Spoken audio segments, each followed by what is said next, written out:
Hey guys, and welcome to day 7 of VEDA. This is the first time I'm actually jumping on here and chatting with you guys, but I have already filmed a couple of clips today that you will have already seen, so I hope you've enjoyed those. But yeah, it's been a good day so far. I got a ton of school done really early this morning, which was awesome. It's been a really good school week so far, and I am so grateful for that. I've gotten a couple issues with one of my classes, but we're working through that, and other than that, it's been smooth sailing. I have a class that is usually very difficult to understand. It's payroll, my payroll accounting class, and it is very difficult. But this week actually makes sense. I'm getting the answers right, which is awesome. I'm, again, so grateful for it. So that has been my morning. I also just finished filming a tutorial for this dishcloth that is already available in my Ravelry shop, but I'm going to be updating it this Friday, making a couple of edits to the pattern itself, and then releasing a video tutorial along with that. So I did all of the preparations for that this morning. Really glad that I had enough time to completely do it all and finish it. Tutorials are something that takes a long time because what you don't think about is when I'm filming a tutorial, there's usually certain things that I want to show. Like if it's beginner tutorial, for example, so like last week I filmed the basic beginner dishcloth video tutorial and released that on YouTube. And with that video, I wanted to make it beginner friendly. And so I spent a lot of time showing you how to chain and how to actually work the single crochet stitch. But I wasn't on camera for every single stitch of the dishcloth. So there's time at the camera, there's time outside of the camera working on the actual project and then coming back and forth to showing, just to show different parts of the project. So it's kind of hard to find a good time to do that because you want it to be as smooth as possible. So you don't want the lighting to change. You don't want the setup to change. It can get really complicated really fast. I'm not going to lie. I've done some crazy things with tutorials, but luckily small projects like this go really well because it's not impractical for me to be able to do it in an afternoon or late morning session like today. This dishcloth takes me, I don't know, like 30 minutes to make, and then actually filming the tutorial start to finish probably took more like an hour and a half between, well, that's just like preparing the pattern for me to be able to accurately say what it is on camera, and then filming the introduction and the conclusion and all of the steps in between. So there's a lot more time that's going to go into that for editing purposes and actually getting everything set up to be released. But the actual tutorial itself is complete, which is great. I'm not worried about editing. I can do that at 10 o'clock at night. I don't have to have good lighting for that. It's just the, filming part that has to be at, such specific times. But I was able to get that done. I'm so glad. I have a little bit more school to do this afternoon. I need to do some English because, again, you're going to hear me talk about this research paper a lot, I presume. It's due later this month. A month is a long time, guys. Like, y'all are going to see a lot in a month. But yeah, it's due later this month. I should have the date in my mind, to be honest. I think it might be like the 27th of April or something like that. It's probably a Sunday, honestly, because that's usually what this professor does with the due dates. But, I don't know. It's somewhere along those lines. And I need to get a good start on it. I finally have like all of my sources finalized, which is great, and I've read through all of them and done some research, but I need to, my step for today and the rest of the week is just to like make a really good outline and have a good plan going forward. So that's not knitting related. It's probably not very interesting. It's not very interesting to me, but it's required, so I kind of do it anyway. But in terms of knitting, I was able to finish this sock. I actually just need to trim these ends. I meant to do that earlier and I forgot. But I finished my second bluegrass sock last night, which is amazing. I'm so happy with these socks. So later today I will kind of show you how I block my socks. I definitely plan on creating a video on how I block my socks, like start to finish, and reasons why you should or shouldn't block your socks. So stay tuned for that, because that is definitely something that I want to film. But today I thought I would just kind of hit the highlights, since it's something that I'm going to be doing, you know, in a typical day anyway. But yeah, so the second one is done. Really happy about that. I have a couple of other things to get done this afternoon related to business stuff, but that's about it for now. One other thing that I wanted to mention, since I'm thinking about it. So Kay from the Crazy Sock Lady has recently begun using, no, that was the right word. Begun. Yeah. Anyway, started. Maybe that's the word I should use. Using Color Street, which are nail polish strips. Basically, it's real nail polish, but it comes on these little stickers. Let me see. I didn't use both of them. Here it is. So, it's little stickers, basically, that look like this, and you just peel them off the wrapper and then place it on your fingernail and use a file to kind of trim it and make it to the shape of your nail. She has recently gotten into that, and she was shipping out little samples last week. And so I sent in my information, and she sent me a little sample, which was super awesome. And it was just a little card, which was super nice, and 2 actual strips.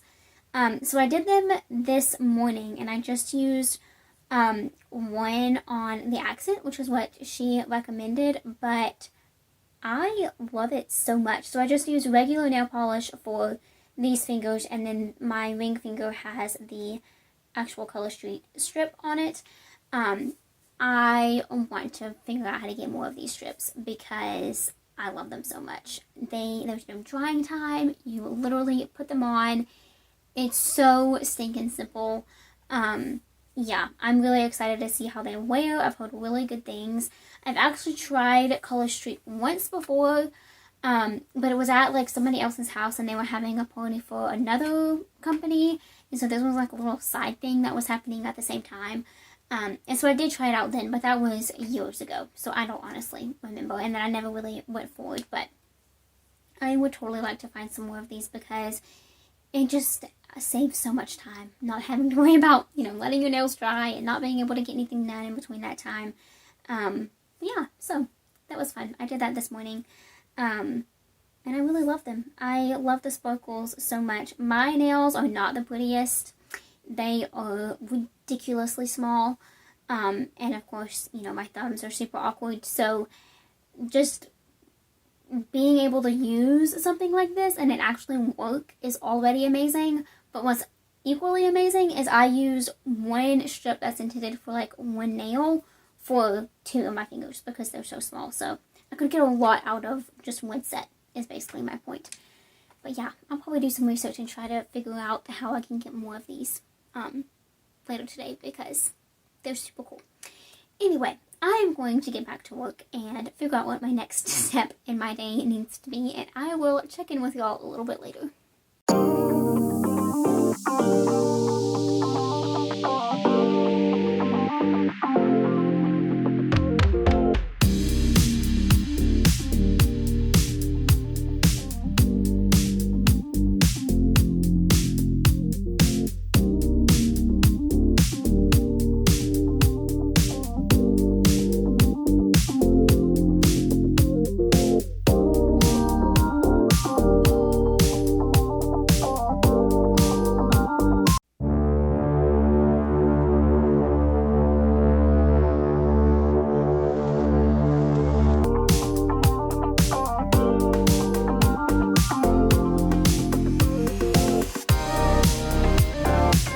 Alrighty, so it is a bit later, and I just finished blocking the bluegrass socks that I have finished. This is my second sample, and I am so excited about these. They just turned out so good. So I blocked them. I recorded a little bit of that process, so I will insert that clip before this one, so you will have already seen it. But this is what they look like right now. So they are damp and wet, but they're not, you know, dripping wet. And they are just going to dry now. I'm actually going to put them outside in just a little bit so that they can dry a little bit faster. But yeah, that's about it. So I will just leave them on these blockers until they are completely dry, and then I will probably leave them on the blockers overnight just so they can continue to block and to form this nice structured shape, and then I will take them off and wear them and enjoy them.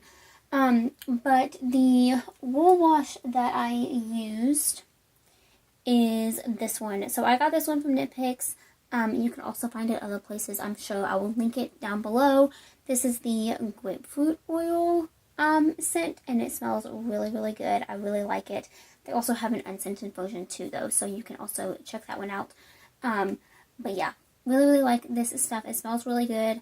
It's also, you don't have to rinse it. You can just let it soak and then just squeeze the item that you soaked a little bit, squeeze all the water out, and then let it air dry, which is really nice. So yeah, I'm excited that these socks are done. The pattern is coming out so soon, and I'm so excited. The Success Socks pattern, my personal vanilla sock pattern, is also now available in my Ravelry, Etsy, and in those shops and on my blog for free. So I will link that down below so that you can check it out. It's kind of the base of all of my future sock patterns, so that is why I wanted to release it first. And yeah, it's really exciting. I am currently working on another sock design that I will be putting a tester call up for next week, so stay tuned for that. I'm super excited about that pattern. I designed them for my sister, and I think it turned out so good. I'm going to be knitting another sample over the next few days, or one sock over the next few days, to just kind of work up another version of that pattern, and then I'm going to be putting those, a pair of the sock of the original design and a sock of the same design. I have fuzz all over me. A sock of the same design worked up in a single color in the same picture, so that testers can kind of see it both ways. So I'm excited about that idea. But yeah, I'm about it. That's about it for the day. I got those blocking. That was a big thing I wanted to check off the list, and I recorded that tutorial, so I'm really glad that I was able to do both of those things. Tonight I am hoping to work out some more details for a new design that I'm going to be starting very soon, using some Swish Bulky. So I am hoping to kind of show you some behind the scenes of that tomorrow in tomorrow's vlog. So be sure to check that out if you are interested. I am having so much fun filming these videos and just kind of settling into a groove with getting more accustomed to day in the life vlogs and editing them. Yeah, it has been a lot of fun. Also, I have been itching to cast on a new pair of socks ever since I got these needles.